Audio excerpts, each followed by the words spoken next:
Yeah, Monte and the Pharaoh, #1 wrestling podcast. Yeah, when it comes to podcasts, they are the cream of the crop. Yeah, dig it? Do ya, punk? What's up, guys? It's Eugene here from Big Brother, and you're watching Long Island's #1 pro wrestling broadcast with Monte and the Pharaoh.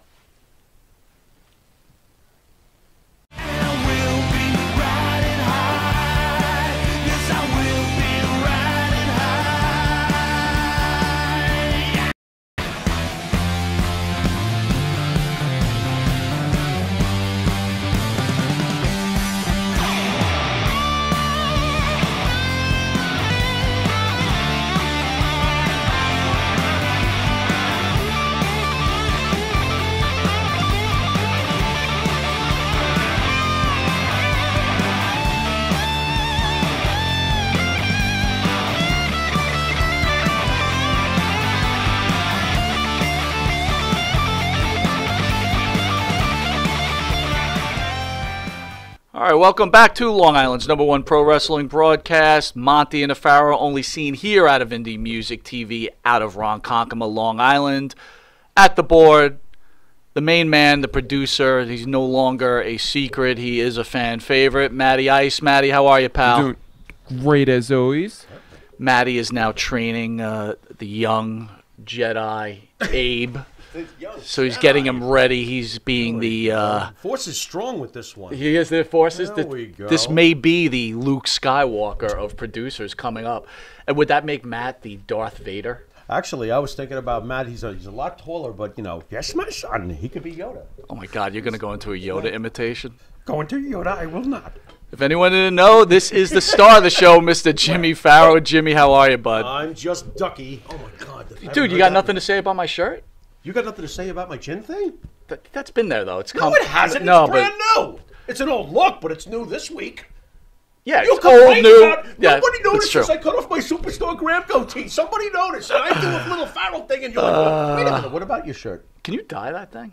Yeah, I probably should. You should go like black. But I think the gray goes good with the crazy blue eyes. Might be the case. Nobody ever sees them because It might be the case. We got the shtick to do. The shtick. Anyway, Yeah, go on.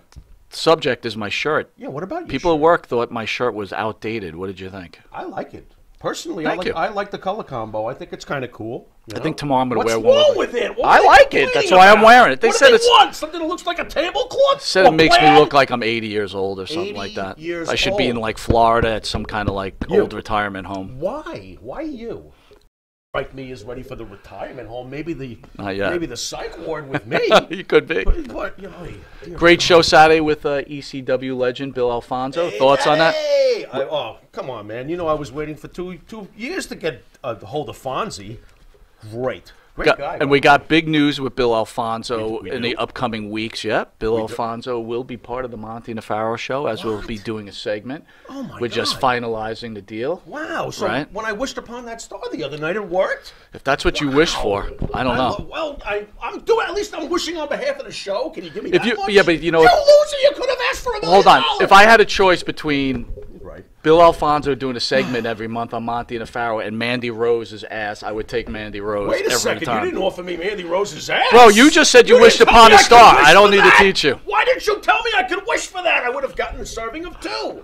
One for you, one for me. Very good. 2 for me, 1 for you. 3 for me, 1 for. Go on. Next. Colin Kaepernick posted on his social media. I was in a good mood. All right, what did Colin Kaepernick do? What do we got? I'm going to try to behave. Go ahead. The abolishment of the police. I'm not going to behave. What do you think, pal? What are you talking about? When does a man go too far? What? He wants the abolishment of police. Today, I'm excited to Hold share. on, hold that we on. will And then be- he wants the reopening of jails. No more jails. No more jails. No police. No more jails. So everyone's going to handle it themselves. That's what he's thinking. Does that sound good to you? Because No. it sounds kind of dangerous to me. What it sounds like is I hate Colin Kaepernick as much as I hated him the day yesterday, I guess is the point. Wow. This is a severe act of douchebaggery. Like- I behaved. That's an act of douchebaggery. He's a douchebag. At what point Hi, does douchebag. At what point does someone Wow. get held accountable for their comments like that? don't know, but without structure, you better check the human race's behavioral pattern, guys. Well, our You special gotta have guest, some structure, our man. special We're pretty guest, rough. our special guest who will be announcing shortly. I'm going to ask him what he wants to be called. I really want to know what he thinks of that. But let's finish this off. Rock and Roll Hall of Fame inductees. What? Tina Turner was. Is this official? This is official. Tina Turner. Carol, I can't disagree. Carol King. I cannot disagree. Carol King, great songwriter. Cool. Right? Gotta go No, Go-Go's. sure. And I wasn't a huge fan at all, but yes, of course. Jay-Z. How can you not? What am I, ignorant? Jay-Z, of course. Go on. Foo Fighters. Oh, thank you, man. See, now I get excited, but that's because I'm a rock guy. Yes, absolutely. And wow. Todd Dave Grohl. Wait a Rundgren. minute. Well, Dave Grohl's in twice. yeah. Dave Grohl, genius. Well, I mean, think about that band Nirvana. You had Kurt Cobain in front, like, just changing the world as far as the genre, the 90s, which I know depressed you. We could get into that at some other time about how the 90s came along and depressed you with the music. But they're in the backgrounds, Dave Grohl. Oh, my God, what a freaking career. And who's the last one? You mean to tell me that Todd Rundgren finally got in? And he doesn't want it. He doesn't. Doesn't want it. So if I'm the Rock and Roll Hall of Wait a Fame, minute, I think he's you the kick guy his who- ass out too. Wait a minute, he's the guy who wrote "Time heals the wounds no one can see," and his wounds aren't healed. Bro, I'm not challenging the man's talent. What I'm trying to say, if you don't want to be part of something, then don't waste the nomination and get rid of him. Wow, hello, it's me. That was a great song. What's wrong with him? Wouldn't you accept this honor? I know someone that would accept the honor. Who's that? And that's the band that sings the theme song for Monte and the Pharaoh, the band Wisteria Hall, led by the lead singer, Mr. Jimmy Pharaoh, along with his partner, Bart Griggs. Bartman. Wisteria Hall sings such great songs as our theme song, Riding High, In My Dreams, This Life, Not Far Behind, Here Comes the Rain. Got to tell you, dude, not just putting you over, love your band. Thank you, sir. You are this close. I'm a well-kept In secret. my opinion, you I'm are a this well-kept close. secret. Please go to Spotify, iTunes, and Reverb Nation where you can download Wisteria Hall's music. And please go to their YouTube page and give them a like and a subscribe. I know you would like it, You right? said load. Anyway, if you don't know it, you are watching Long Island's #1 pro wrestler broadcast, Monte and the Pharaoh. You can catch Monte and the Pharaoh on the Monte and the Pharaoh YouTube page, the Monte and Pharaoh Facebook Live page, hear the Monte and the Pharaoh show on iHeartRadio, Spotify, and Anchor. Also catch the Monte and Pharaoh show on the Twitch TV Monte and the Pharaoh page, and on New York Cable in the reduced version, where this special guest will be reduced. Boy, he will not be reduced. He will be condensed and abbreviated for television purposes. Next. Channel 115 every Tuesday, Channel 20 at 2 a.m. to 2:30 Pharaoh on time. Fridays, and on Saturday mornings, Ugh. Channel 115, 6 a.m. to Time for Pharaoh to 6:30. go to bed.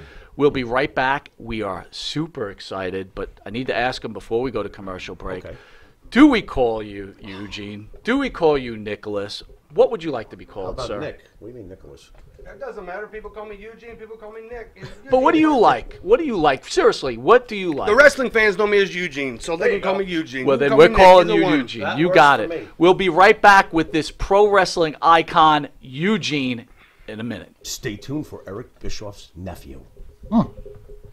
Tag America, representing the very best of American ingenuity, craftwork, and creative arts. Handcrafted wood flags, yard signs, 9-line apparel, artisan candles, and outdoor garden accessories. Custom commissioned murals, portraits, and signs by artist owners and residents. Grand opening May 23rd. Wrestling superstar and former world champion and Mr. USA Tony Atlas will be there from 12 to 4 for limited edition print signing. Free line dancing classes 1 to 4. Rain date for line dancing June 6th. Raffle prizes where 100% of proceeds will go to Tunnel to Towers Foundation and 10% of net proceeds of in-store sales as well. Military, police, firefighters, healthcare workers, we want your signatures on our wall of honor. Easy to find, fun to browse. 14 East Broadway, Port Jeff, opposite the ferry, in the Lighthouse Landing Shops, 2 doors from Echoland Jewelers. Come visit us at 14 East Broadway, Port Jeff, or call 631-741-2344. Because made in America matters.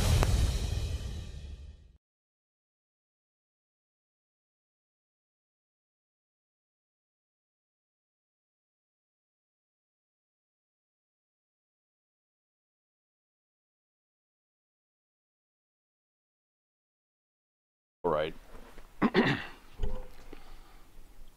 All right, welcome back to Long Island's #1 pro wrestling broadcast, Monte Pharaoh, only seen here out of Indie Music TV in Long Island, New York. We're here with former WWE superstar Eugene in studio. All right. So everybody knows, before we even get to the wrestling stuff, Eugene, I have to ask you some serious questions. Mm-hmm. Israel's on fire. Wow. We've got war in the Middle East. Mm-hmm. Gas prices are through the roof. Yeah, well, so that coming. Right? Lumber's up 126%. Mm-hmm. Food index up 25%. Silver's up 38%. Copper's up 50%. Soybeans up 71%. Oil's up 80%. What are you, JBL? Pipeline jobs lost. $1.9 trillion deficit. Is that all? Hold on, I'm Is not that done. all? 9% unemployment, and the jobs have never been so abundant, and people don't want to work. Oh boy! Before we even get to wrestling, I got to ask you, what is Eugene thinking about what's going on in his country right now? Did you hear about Beirut? He's the best damn baseball player ever. Hey, he could pitch and hit. That's right. Who can do that? Did he have an action figure, though? I don't know if they had them back You know the then. best part about having your own action figure? You get to play with yourself in public. Wait. Come my on! That is probably the best answer I've ever heard. You That know works what? for me. I gotta tell you, I Would didn't you expect expect any less from Eugene? I This did is not expect Eugene, it. for I God's did sake. not expect it. I'm kind of glad it I've happened. been to 42 countries. I've been to all 50 states. I've been to Kalamazoo, Kathmandu, Timbuktu, Rancho Cucamonga, and Lake Titicaca. And you know what I like the best? Is being right here on the Monte and the Pharaoh show. That's it, baby. There Woo! it is. There it is. All right, Pharaoh, you're at it, big man. I am. I don't even know how to follow that up. Oh my God! What if I don't get a serious answer about his beginnings? I think you'll get some serious. All right, answers. let's try. Eugene, how did you wind up becoming a wrestler in the first place? And for those at home who don't realize what kind of career this man had over at OVW, this is a 10-time OVW champion. But who's counting? And a WWE World Tag Team Champion with the much-respected William Regal. Eugene, how did it all start with wrestling? That's what I wanted to do since I was 7 years old, you know, since I saw Saturday night's main event and saw the Hulkster, you know. When I was in high school, I was in the homecoming court. I didn't win king, but I was in the homecoming court, and as we're marching in the gym for the big parade, they said, you know, Nick Dinsmore wants to be a WWE wrestler someday, WWF at the time. And a girl that was 2 grades behind me came up to me in the hall one day and said, my dad's got a wrestling school right here in southern Indiana. And that was the Nightmare Danny Davis. And when I was 19, I started training with Danny Davis, which eventually became OVW. At the time, it was just the Nightmare Danny Davis School of Wrestling. And then I started training in 96. In 98, I think, is when he partnered with WWE and became the training facility for the developmental talent. And then the first crowd was Batista and Brock Lesnar and John Cena, Randy Orton, Shelton Benjamin, but Victoria. And by that time, I had about 3 years of experience. So I was kind of like a player coach, working with them in practice and working with them, you know, at the events. And then from there, I'd wrestled for WCW also. I did the very first Brian Pillman show, the very first match on the very first Brian Pillman Memorial Show, and I got noticed by Terry Taylor. Wrestled for USWA in their last 7. Let me just stop you there real quick, Eugene. Talk about Brian Pillman, right? Dark Side of the Ring just had the thing on Brian Pillman.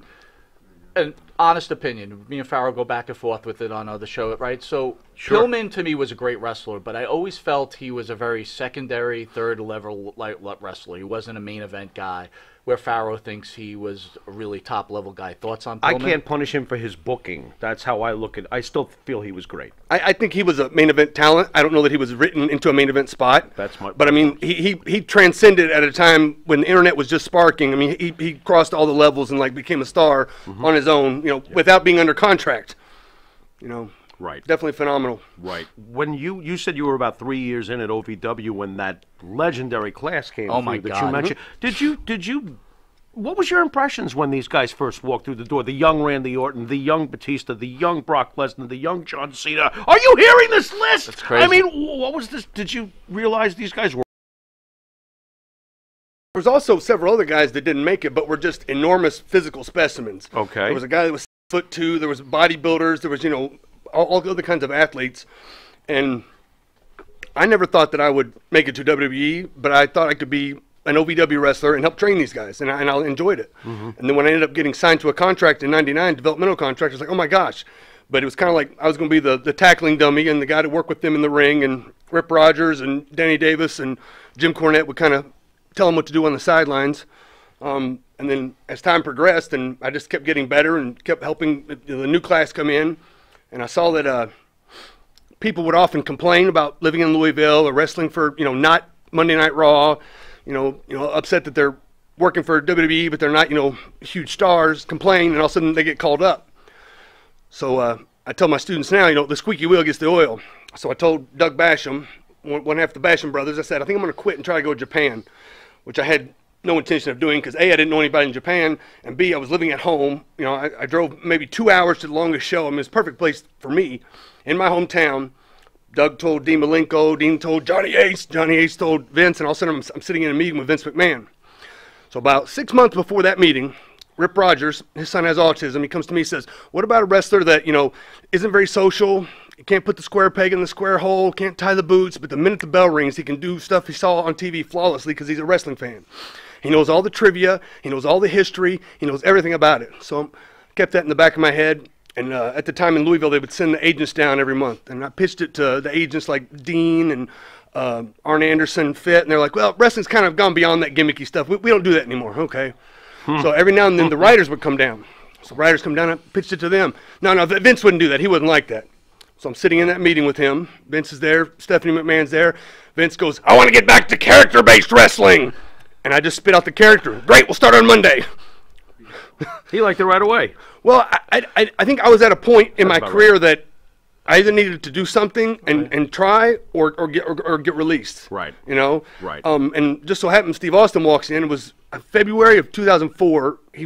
Austin came back for something, and Vince goes, Steve, you ever seen this guy wrestle? And he goes, no, I don't think so. I said, well, I was trained by Danny Davis because I knew that Danny and Austin had a friendship in Dallas when they wrestled in Dallas. And he looks, goes, oh, it's probably one of the best then. And it was like that vote of confidence that, and then they put me in the great booking by putting me with, as Eric Bischoff's nephew. So I had instant credibility. Right. And then they put me with William Regal. Right. Because I was never extremely strong on cutting the promos. So Eugene didn't have to be. And Regal could cover for me. Sure. And a lot of times he could just be the straight man and do everything and get it, and I could throw the little lines in there and be comedy. Did you have trepidations about this role? Did Bischoff have trepidations about being involved in this type of role, or was it just like everybody's on board? Let's just do this. I mean, I don't think so. I think it was written. The special kid's going to be Bischoff's nephew just to kind of knock him. But to me, he was all in. He was all right. Let's do it. And Regal was just coming back after a long time off, an injury, and he was ready to go. Cornette and Danny Davis were the ones that were like, are you sure you want to do this? I mean, this might not be. And I was like, this might be my one opportunity because I don't know that I would get a second one. So I was like, I'm just going to run with it. And the thing is I'd wrestled at that point for 8 years. And I say often, I was a 10-year overnight success because Rip Rogers, what I'd be like, make the mistakes now, learn from them so you don't make them again. And when I got there, they gave me a little bit, and I did good. They gave me a little more, I did good, and started to get over. And I was at a point where I could go out and wrestle and not have to worry about the wrestling and just concentrate on having fun and being the character. And really, it was just, they say that the characters are something inside of you, and it was just like me remembering when I was a kid how I felt about wrestling. If I was excited, I'd be excited. Or if, kids get yelled at, get kind of scared, whatever. And I just try to bring out those emotions and just try to connect with the fans. And it was at a time when it was post-NWO, post-Steve Austin, but everybody still wanted to be a cool, strong heel. I don't want to sell. I want to get all my shit in. I want to do all my stuff. And then I just went out there. I wanted to sell and do comedy. Because at the time, Hurricane was the only kid's character, and the brands were split. So I knew that there was one show that didn't have a kid's character, didn't have a comedy character. Gotcha. And so I just ran with it. And the one thing that really helped me was the writer, Brian Gerwick, that wrote a lot of the rock stuff. He could write for Eugene. He knew exactly how to write for Eugene. And they actually wrote a movie for Eugene.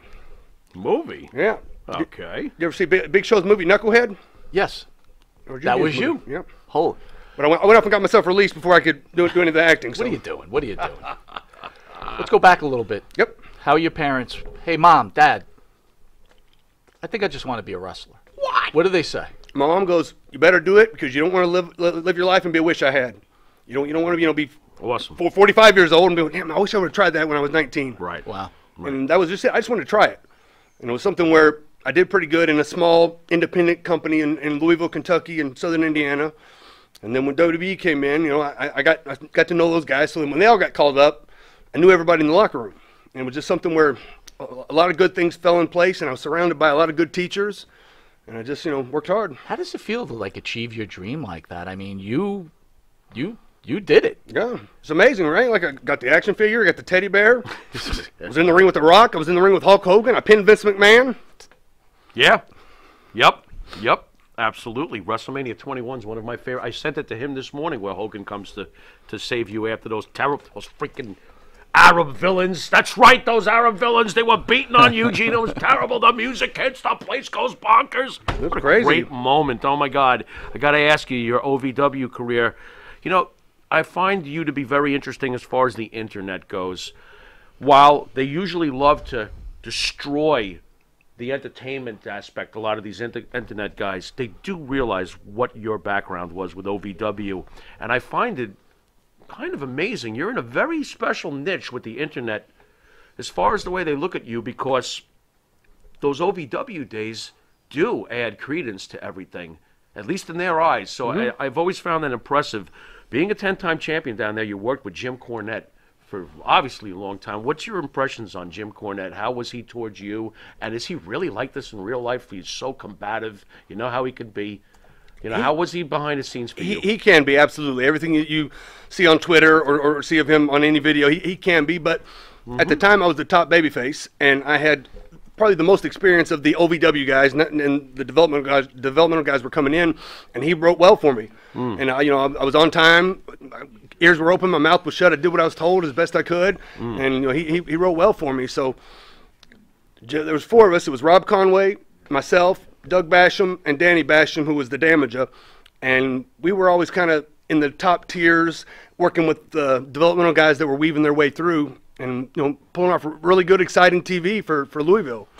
And I think some of that is out there, but WWE owns all the footage now, and they never really released any of it on the network, just a little bit here and there. And it's like a lot of stuff that I wish would get released, because then people could see more of what I did then. And plus, you get those residuals. I don't know. Really? I like with the network. I don't know what we get for that. I mean, if there's merchandise still out there, we give. I don't know, because we don't have a union, so we can't renegotiate those. Well, we're gonna. You know what? We're just gonna jump into it right there. So we grew up WWF guys, and we'll talk about it, but we're huge Vince McMahon guys, and we're on the right, and Vince is, a little bit. falls in that.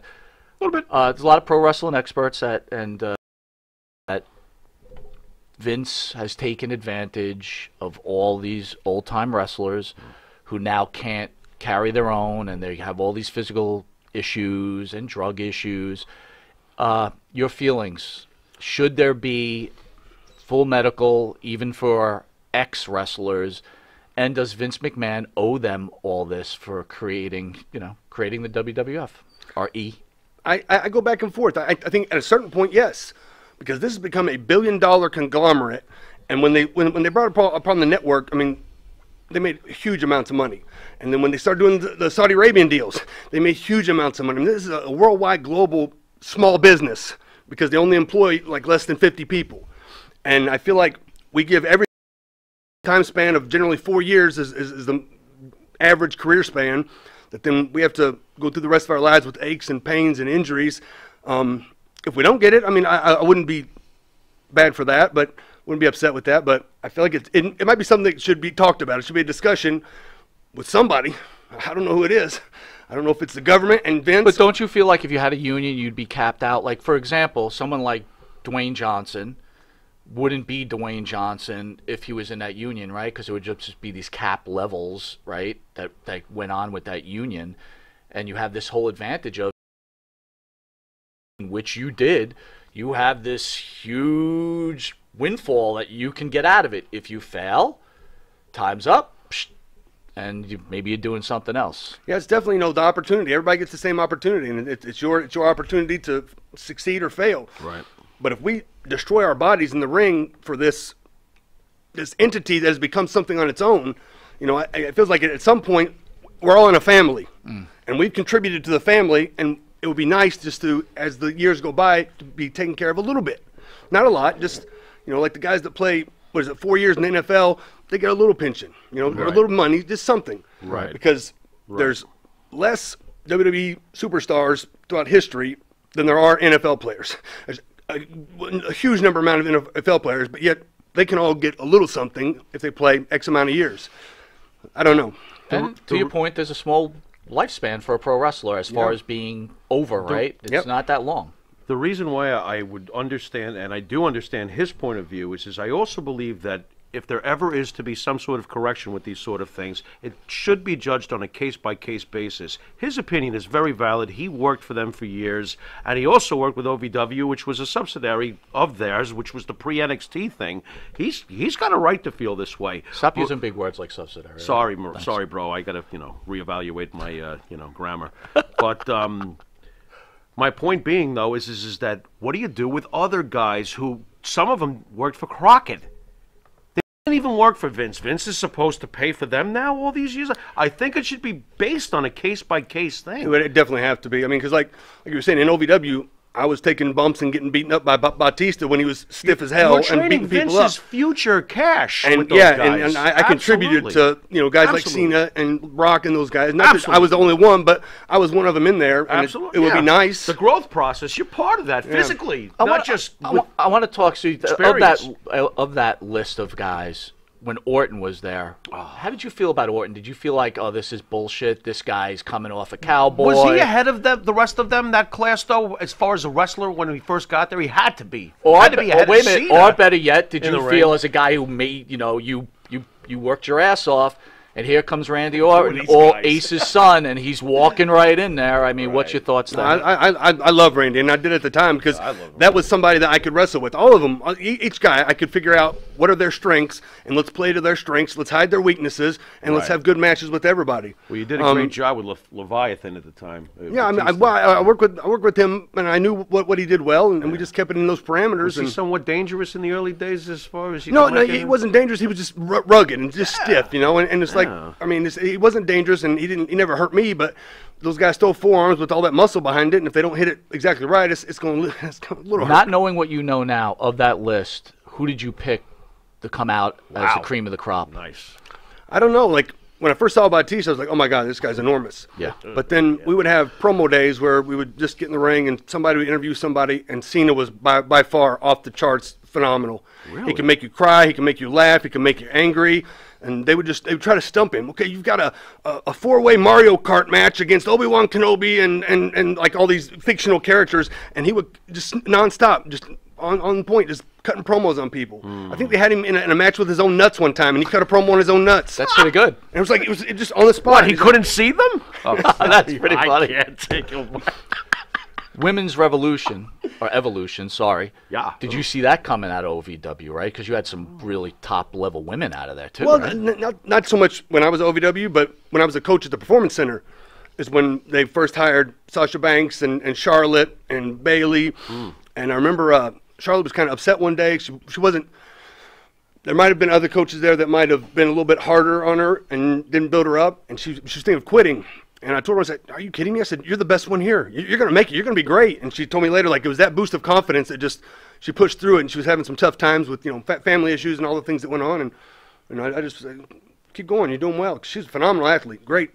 Charlotte, very sensitive in real life, Charlotte Flair.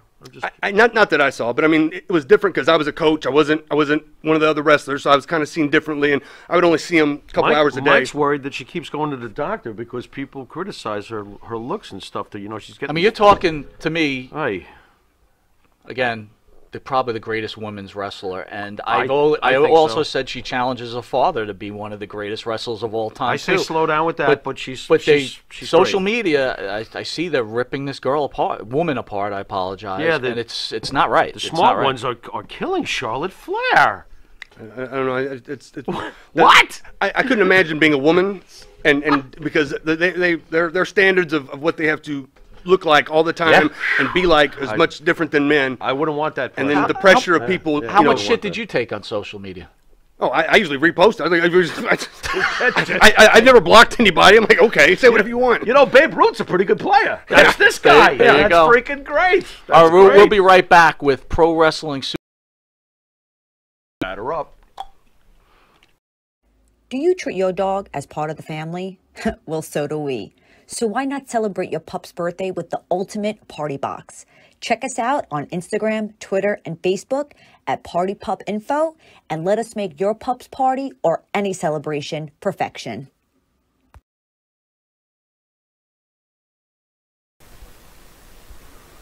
M&J Video Games and Collectibles. Sport and non-sport cards, wrestling items, autographed items. We buy, sell, and trade. M&J Video Games and Collectibles, located at 1049 Queen Street, Southington, Connecticut.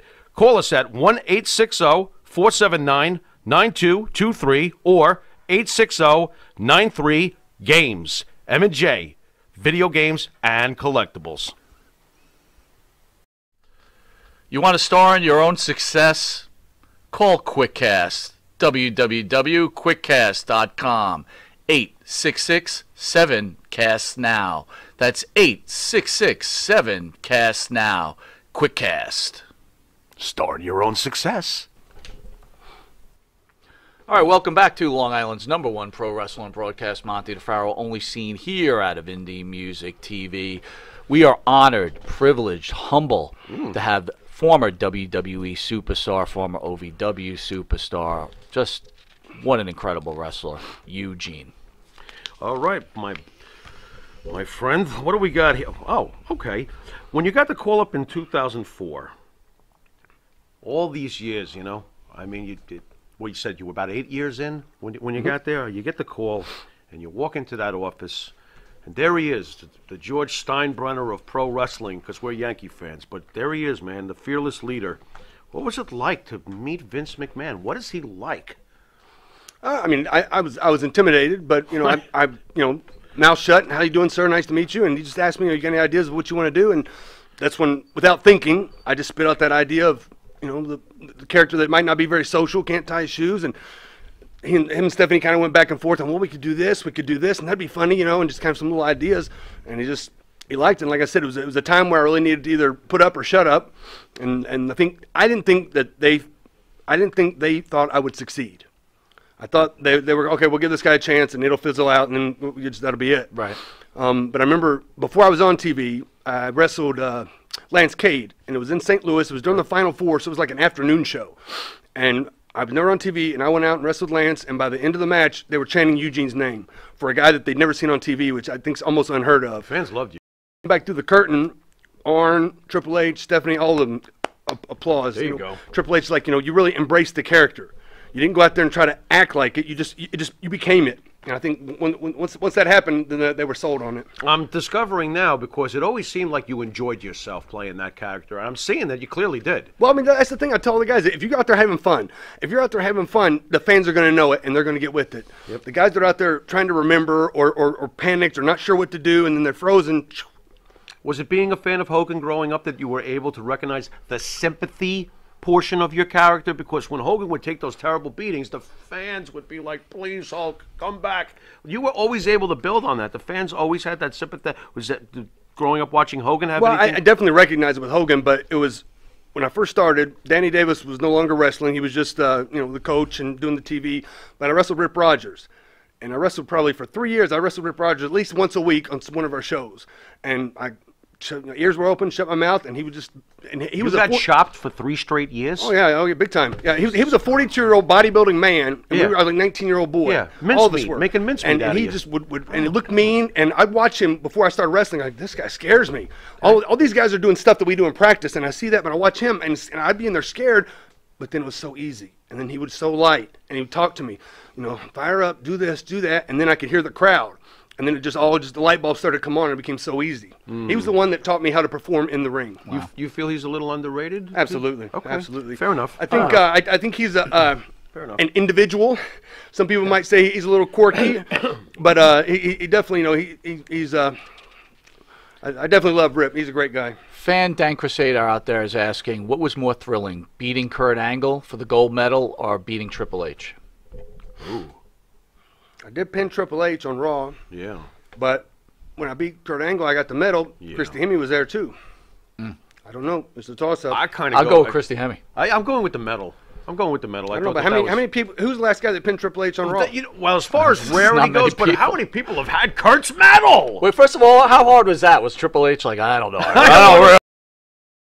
I'll do it. I mean, when Eugene started to get over, then Triple H goes, "Oh yeah, I want to work with this guy," and I just listened to him, and it was very similar to working with Rip. It was like, he's going to get all the heat, and I was just going, be me. So you worked with McMahon and you worked with Bischoff, probably one of the greatest minds in pro wrestling. Yeah. Who are you choosing as the greatest mind between those two? I think you have to go with Vince. I really do. Yeah. But I mean, Eric also, at one point in time, made more money with the wrestling company than anybody had in history, and Eric was like very personable with me. And I could talk to Vince, but I didn't have that relationship, but I did with Eric. And I ran a show in Sioux Falls, and he came in for free.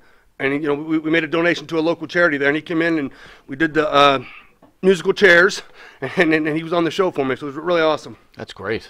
That is great. What is your memories of WrestleMania? You got a particular favorite moment? For me, it's with Hogan. That's the crowd went ballistic. But is that your favorite WrestleMania? Well, absolutely. I mean, that was the only one that I was really out in front of the crowd. Right. The next couple, I was doing some backstage segments, but I mean, they were all fun. Just the whole experience, the whole, all was the that stuff. like a dream for you? Yeah, I mean, absolutely. you're talking about your childhood favorite, basically. I mean, and you're saving you. Oh my God! I never even thought I would make it to WWE. I wanted to do wrestling. I thought I'd be an indie wrestler and have fun. And I was going to college. I graduated college, and I thought I'd end up a football coach at my high school or something, and ended up, in the ring with Hogan at Mania, T-shirt, main events. Like, oh my gosh! Did you get goosebumps when the music hit? I still do right now. This is awesome. When The Rock came out, okay, when I did the segment with The Rock, I got to TV early, and I was friends with Rob Conway, and then that's when he was tagging with Sylvain Grenier when they were La Resistance.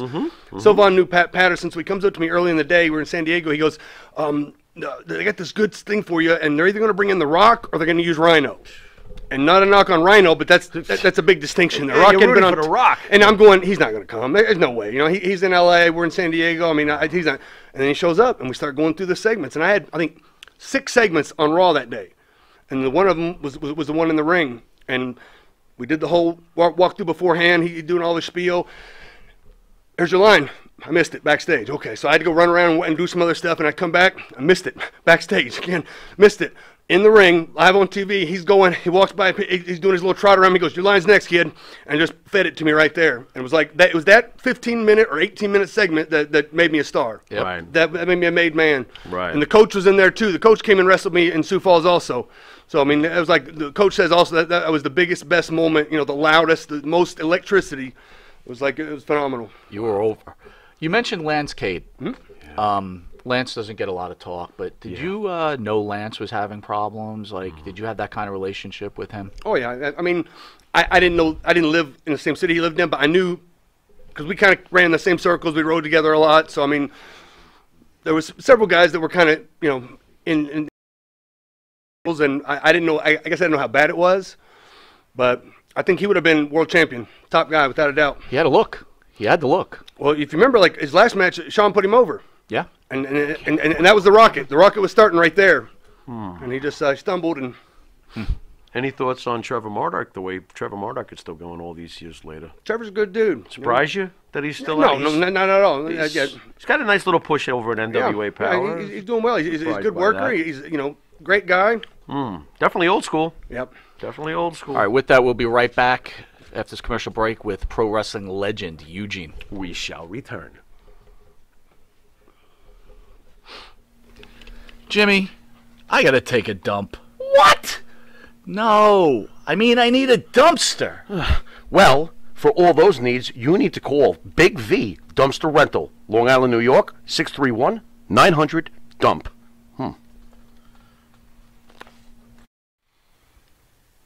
The Monte and the Pharaoh Show is brought to you by... Because wine is your second favorite 4-letter word. California wine, New York attitude. Good fucking wine. Yeah. In the mood for a freshly roasted cup of coffee? www.offtherailscoffeeroasters.com.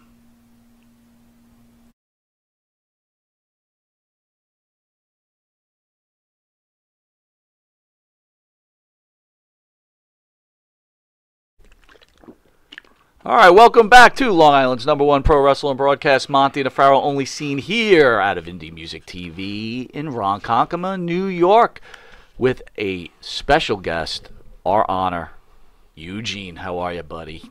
There he is. LTD, living the dream. Bro, you are in great shape, by the way. I'm trying. What are you doing? Like, what are you doing? I train pro wrestlers in Sioux Falls and Midwest All Pro Wrestling. There you go. You guys got fast food joints over there? There are some, yeah. So you stay away from those. I choose to cook. So there you go. Okay. Where's Ronkonkoma? What's the name of the city? Ronkonkoma. Where does that come from? So Long Island Indian has a based. bunch of towns Indian-based are name. all Indian-based, right? Yeah, so very Indian. So everything, Long Island. See, one thing about New York kinda is cool. you have the water, you have anything you want here Yeah. on Long Island, right? Yeah. Anything you want Yeah. is on Long Island. The only problem is it costs so much money to live out here; it's utterly ridiculous.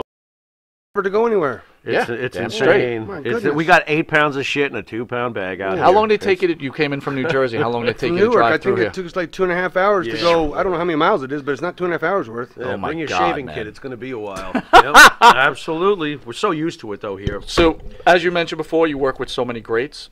Yeah.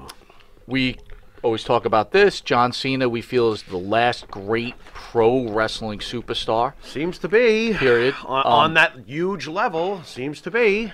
How was John Cena? Was he a good guy? Oh, absolutely. Love him to death. We became friends when he was in OVW.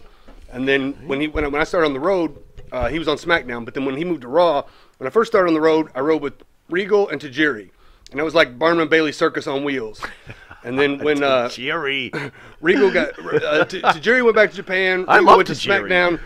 Cena came to Raw. I would ride with Cena, and I mean, without a doubt, awesome guy. We got pulled over one time, and the police officer pulled us over because he had his kid with him to meet John Cena.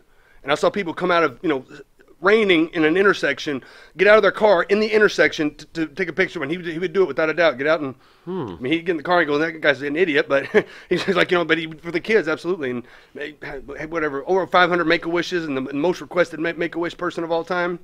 That's a difficult thing to do, and he just embraces it. It's not easy to say this, but I have to ask you: is there some truth to he's killed a few careers behind the scenes, like Ryback, who loves to squawk about it? Any truth to those things, or in the past when somebody was dating one of his girls, he got rid of them? And I mean, is there some of that? Because I've seen all the rumors, but I never saw it with him. Okay, I can't say that it's not true, but I can't confirm it. Interesting. So I can tell. I'm sure you could tell. Yeah. You're a good guy. You Oh, can yeah. just tell Yeah, you're a good he's human cool. being, which is very cool. Yeah.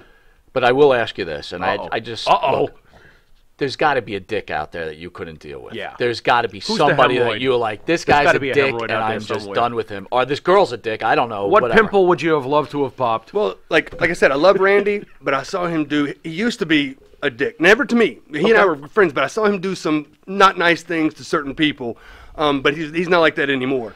Okay. But there really was no one in the locker room that people dislike, because if there's somebody like that, they would end up. Can you share like something Randy Orton had done that you looked and said, "What are you doing, bro?" Oh, I never said what you and I laughed.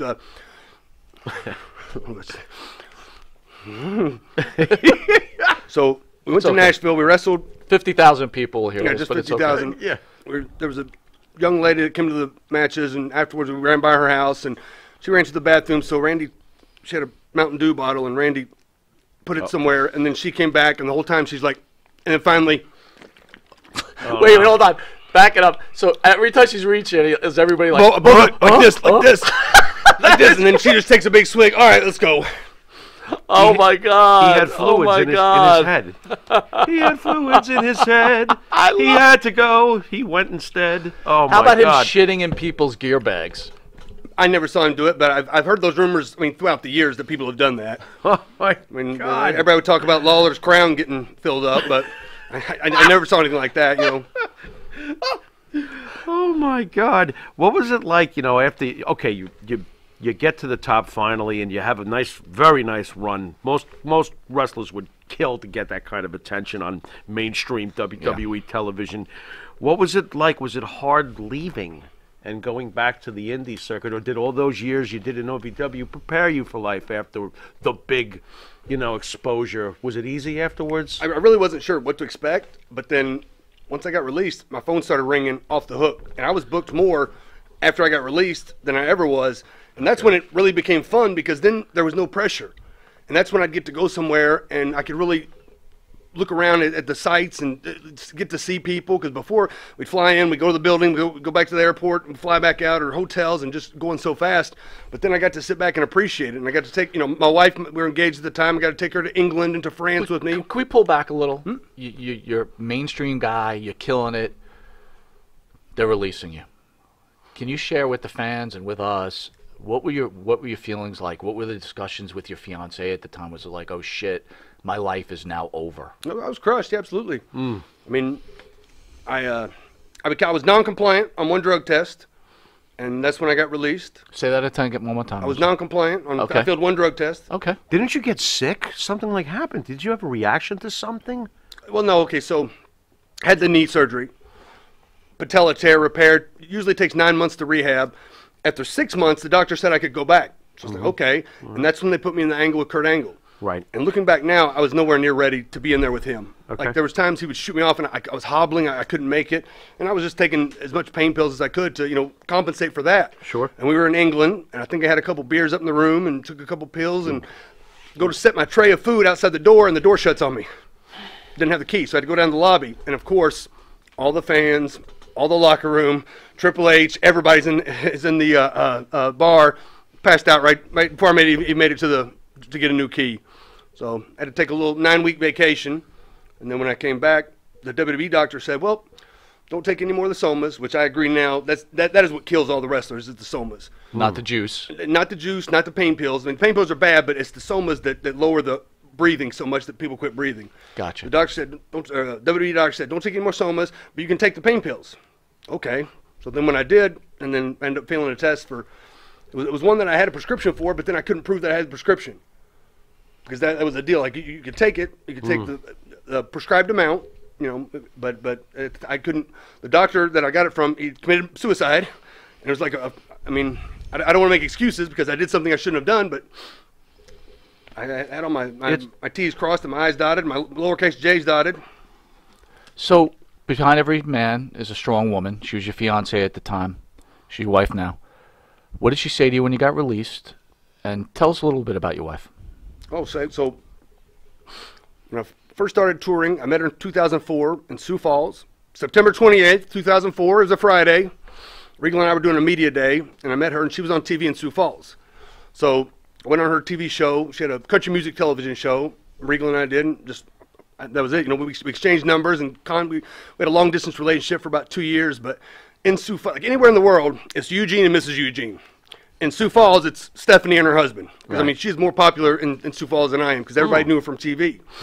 And she was quite upset, but she definitely stood by me, and and we're gonna keep plunging through. She stood, she awesome. When she pisses you off, do you just break into the Eugene gimmick? That would just to get her off your ass. You just break into the Eugene. Yeah, she's like, you can just be cute and wave, and you can get out of anything. She doesn't find it cute anymore. Oh, she's man. like, can you shut up? So it has a shelf life at home, huh? That's it, huh? Like the gimmick's over? I would have kept trying to do it till the end of time, You can only pull that out so many times, right? Yeah, I guess so. All right, we'll be back with pro wrestling superstar Eugene after this break. You need a body shop? You need engine repair? Auto Excellence, Collision Specialists, 631-261-6420. That's 631-261-6420. Auto Excellence. And Nitro's Garage for all your automotive needs. Call 646-675-2349. That's 646-675-2349. For all your automotive needs, Nitro's Garage. Ask for Jack.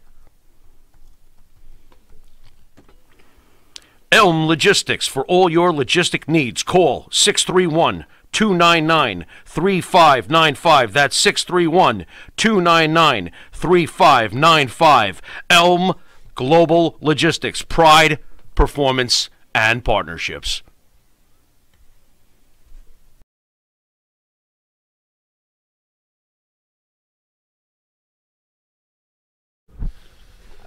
Keep trying to think, but nothing happens. All right, welcome back to Long Island's #1 pro wrestling broadcast. Monte and Pharaoh, only seen here out of Indie Music TV. It was a special Thursday show with pro wrestling legend And you know what's scary? What?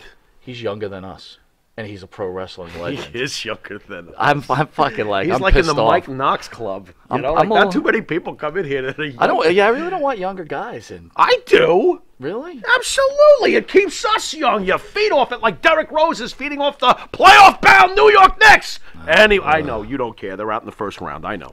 Anyway, Thank you, Phil. let's move By the way, on. Phil, thank you for the bits, baby. Thank you for the bits, my friend. For the bits.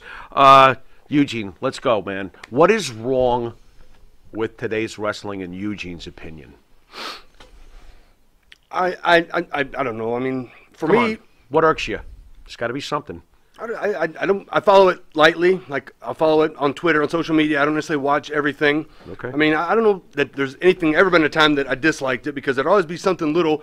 There might be, if somebody does something artistically that I disagree with, that just like you could do it better in my mind. But WWE is making more money now than they ever have. So you can't say they're doing something wrong. You know, they've got more fans now than they ever have. Now AEW sprung up. You know, TNA is still By the around. way, you just heard it from Eugene, right? As much as people go, WWE, they just turned over $1 billion deal. It's all about making money. That's but it. go ahead. Go ahead. That's the thing. It's like, you know, what's the greatest match of all times? The match that drew the most money. The match that drew the most people. You know, your favorite match could be this or that, but, you know, that's the whole thing. Is we're here to put, you know, an ass every 17 inches. So here's a question for you. Andre the Giant, Hulk Hogan, WrestleMania 3. Okay? Ricky Steamboat, Ric Flair. Maybe one of the Pick one of those yeah. three matches. Which one was more important? Hogan Andre. They drew 93,000 people. He's very And wise. how many people did Steamboat and Flair draw?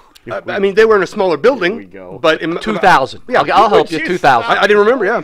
Again, good match, but Not good. But how many people did Roman Reigns and Triple H draw in that Texas stadium? 100,000. Right? Yeah. damn straight. You're right. Roman Reigns. I know. They the picked, goods. There's another one that the internet kills. I think he's great. We've always liked him. So, right. But it's like you said, that's legitimate heat that he has with people. That's right. And that's what you got to feed off. guess You have a that's what wrestling they're not- school, right?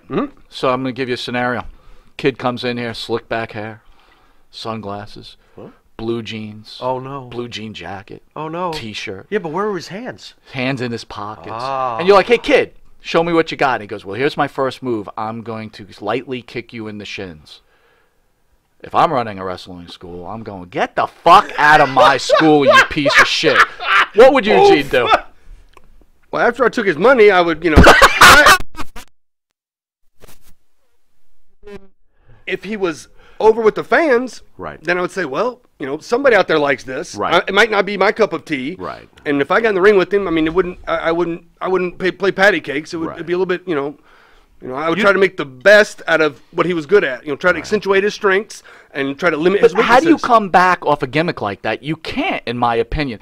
Your gimmick was someone with special needs, but knew how to wrestle, big dude, right? Special needs. This dude's like, I don't know how you can recover from this, how you can be taken seriously. When AEW starts going out in the open market with fans, I don't think Orange Cassidy is bringing in 100,000 fans. But he might not be the guy that's meant to bring in 100,000 fans. True. He might be the opening comedy act. This is what Eugene was. Oh, I think they have more planned for him than that. But of all the wrestlers who could understand why a shtick, while it might not be traditional, I'm sure you can understand that if you saw Orange Cassidy's gimmick, you're like, hey, like you said, if you're over, you're over. And I mean, I don't know that AEW's been around long enough to know, but WWE, they can make anything right. They took the mask off of Kane and made it believable. You know what I mean?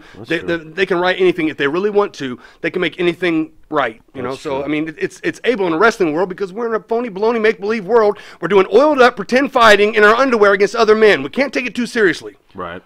But Right. is that what's wrong? You know, you should ask this question. We were just talking about that, right? Us growing up, right? We knew wrestling wasn't real, but I will tell you, going to Madison Square Garden, Snooker Morocco, I had a friend, and I'm like, you know, it's fake. That guy got so pissed off at me. Because Right? we grew up in the pre-wrestling is fake, the kayfabe thing had not been ruined yet. The generation today that's in their 25, 30 years old, they're the first post-kayfabe being obliterated generation. They don't look at wrestling the same way we did. There was a sense of realism. It was when we like, were oh, I know growing up. wrestling's fake, but this one time I saw this guy really hit. He was really mad. Thank you. And that's what you wanted. That's how you hooked him. Now that we say it's entertainment, okay, well, let's do entertainment. Right. Hey, we're 50 now, but back in the day we were 30, and with McMahon towards Austin, it goes, "You ruined it." I'm like, "Oh shit, this is real." Oh, that Yeah. whole This is Tyson, real. the whole I mean, Tyson every thing? now and then you can still hook the people. I remember when when Lawler wrestled The Miz in that ladder match for the title in Philadelphia on his birthday. Arn Anderson gave him the nod backstage, and I saw him. Oh my God, he's gonna win the title! And I was on. I grew up in Louisville. I watched Lawler every week. I was a Lawler fan, and then that fucking Michael Cole came in, and that was the last time that wrestling got me. But I loved it. You know, I loved it. And then he died on TV. Yeah. My God. And then they brought him back. But when does it get too far when a guy like Orange Cassidy is, you know, wrestling in his pocket, has his hands in his pocket, someone's got him in a full Nelson, his hands in the pocket, and when he's reaching down, he breaks a full Nelson, and we got a legend like Jim Ross selling this on the microphone. You know what Brock Lesnar would do to him week 1. If I mean, Vince signed him, that's what used to be done. He'd obliterate that gimmick. Yeah, that's what used to be done. He put his hands in his pockets, and Lesnar would just break him in half, and that would be the end of that. Yeah. That's what Vince But like you does. said, it's entertainment now. Right. You know, Right. and with the I'll probably get heat for this, but the Snowflake Society, it's a different mentality. Yes. And I see it, and I don't necessarily like it or follow it, but if the fans like it, I feel like that's the direction that we can, pursue. Right. What works, works. Are you amazed that, look, the WWE fans have not seen Eugene, in 14 years for the most part. Are you amazed that that 2-year window has given you so much joy in the post-career now? I mean, this is freaking awesome for you, right? Absolutely. Those 2 years. I mean, it was that 15 minutes with The Rock that made me, that's then allowed me to do wrestling, which is what I wanted to do my entire life. It allowed me to travel around the world still. I have my own wrestling company. I'm still running shows. I'm in the ring every week, so it's phenomenal. What was your favorite match of all time, and what do you consider the greatest match of all time? Oh. Well, like I said, I mean, the greatest match of all time was probably the ones that drew the most people or the most money. They said Ric Flair against Antonio Inoki in North Korea drew 200,000 people. Right. I don't know what the truth is. I don't know if those people were forced to go, but still, I mean, that's a huge audience. Right. My favorite matches were Dynamite Kid against Tiger Mask. Okay. I watched wrestling, and when I saw that, I was like, oh my gosh, this is the best stuff I've ever seen. Yeah. And I'll tell guys, like, sometimes those guys could only have those type matches with each other. You see Tiger Mask against somebody else, it was a little bit of that, or Dynamite against somebody else, but it wasn't those two together. A couple years later, it was Johnny Storm and Jody Fleisch in England. These guys were having phenomenal matches, but they could only do it with each other. And then was the English kid, and he wrestled Ricochet in Japan. Ospreay and Ricochet. Oh, Will Ospreay. Phenomenal Will Ospreay. matches, but again, they wrestle somebody else. They can't do that. And I try to say, accentuate your opponent's strengths, and make the match. Don't go out there and try to get your stuff over. Get his stuff over, and that's how you get the match. Is something lost though when a wrestler is 150 pounds compared to a guy like you? It's 230 and 240, and guys at 300. Is there something lost in translation at a point where wrestling isn't being taken as seriously by fans either? Or are we just old school? I don't know, because again, WWE's making more money than they ever have, and it's our job to make my opponent look plausible. One of the first live event matches I had was against A-Train.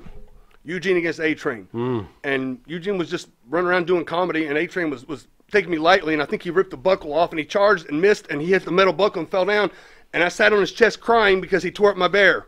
And I counted 1, 2, 3. I sat down. I accidentally stumbled and sat down on him. And it was his idea. It was like, he made it believable. It's hilarious. All right, we're going to bounce back to this one. Third-party issues with the wrestlers, right? So now the wrestlers had their own, they use their own name or their character, and social media has become quite the revenue stream for these wrestlers. And the WWE said, "No, it ain't happening." Right? You could use your real name. What are your thoughts on that? You think the WWE is being too controlling? Yeah, maybe better. Well, better word. Thank you. If it's the name that you have on TV, not your real name, but if it's the name that you've signed, the intellectual property of Eugene that I signed off to WWE, I see where they have a legal standing, but if you're using your own name, I don't think there's any way that they could stop you, and I think that's a little bit of overreach and trying to keep everybody. But again, if we had a union, they could say, hey, this is separate, this is what they get. I don't know, I don't believe it's right that somebody, your social media is your social media. If I'm going to go do the WWE social media and go be on the .com and go talk on their Twitter, that's theirs. So, but don't you think that if you had a union, back to the union thing, that the WWE would go, okay, well, that's part of the deal, but guess what? We get 50% of that because we're the one doing all your marketing for you, and so if you go on as Tom Jones, 6%. you get 6%. I did when these were out. So I mean, it's like an enormous amount. Yeah, that's a lot of money. It is. Yeah, you know what? Yeah, that's nothing to joke about. 6%. These things are sold around the world. I mean, if you're on strong and you're over. Question: million of those sold? I don't know how many, but I mean. Well, you got to know. You get a check, right? Yeah, I had one. Well, now he quarterly has to check go that home it was like know. more than I ever made in my entire life. It was like, oh my god. Right. It's like, oh, look at Right. this, Yeah. bang bang. Did you drive around with that thing for weeks looking at it going, I have an action figure of myself? Absolutely. Yeah. I'd be marking out all over the place. Monte and the Pharaoh action figures with Kung Fu grip. There you go. I had to go to L.A. and get in the machine, right, where they scan you and like Oh. it's you. So it's like Cool. really cool. All right, Eugene, we're going to hit you with something we call the Pharaoh's final question, which is where the star of the show, Jimmy Pharaoh, is going to hit you with a question straight from that head of his. Oh, great. More than likely, it's going to be some kind of pro wrestling question. What do you want me to ask him? Eugene, why is water wet? What? Quantum physics. Go. There you go. Unbelievable. I'm not sure. Wait a minute. Did he even answer this? I'll ask him now. What is your absolutely favorite match in your entire career? Like He mine did. or like in wrestling? He You did know? already. But- What was that one? He said Tiger Mask. Yeah, Tiger Mask and Dynamite, the series they had. No. Your own No, match. his Not own match. Oh, okay, watching all right, Tiger sorry. Mask spin around the Sorry. ropes and do all that cool shit in '82. What's your favorite match that you experienced in the ring? I don't know. I wrestled so many matches against Rob Conway and Doug Basham in small towns around Kentucky that were so much fun. I wrestled Rip Rogers all over the place. I wrestled Triple H. Like I said, I was in the ring with The Rock, in the ring with Hogan, Penn McMahon. I mean, the whole career was like a dream come McMahon. true. So I don't know that there's... Wait a minute. You beat Vince and Shane, didn't you? That's right. It was a What? handicap match. Dude, he beat both of them. But I do know the greatest day of my career.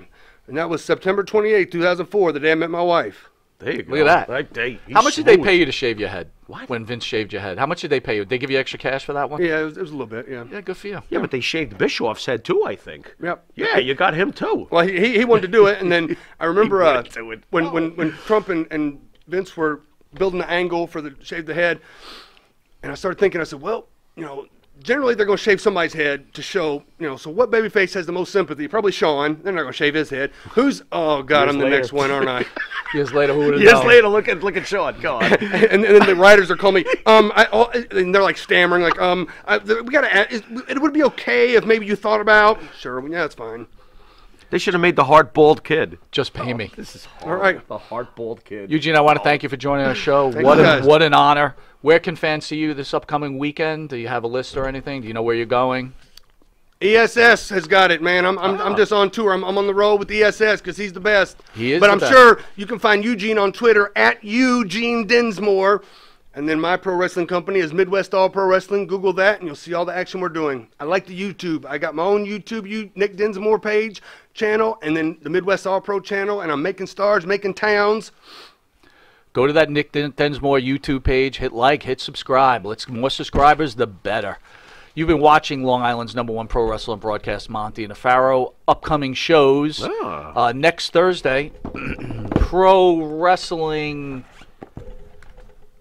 What do you call it? Like Extraordinaire. Extraordinaire. Yeah. John He's done all sorts of Arezzi things. is There in it the is. studio. Do you know anything about John Arezzi? I know the name. Yeah. So John Arezzi was the first guy who put together pro wrestling like meet and greets. Shows, yeah. He was the main guy. He's the trailblazer for all those wonderful conventions you go to. Awesome, yeah, absolutely. It's You know, great. He's had a very interesting life. This No is a bumps, great book, no bumps. folks.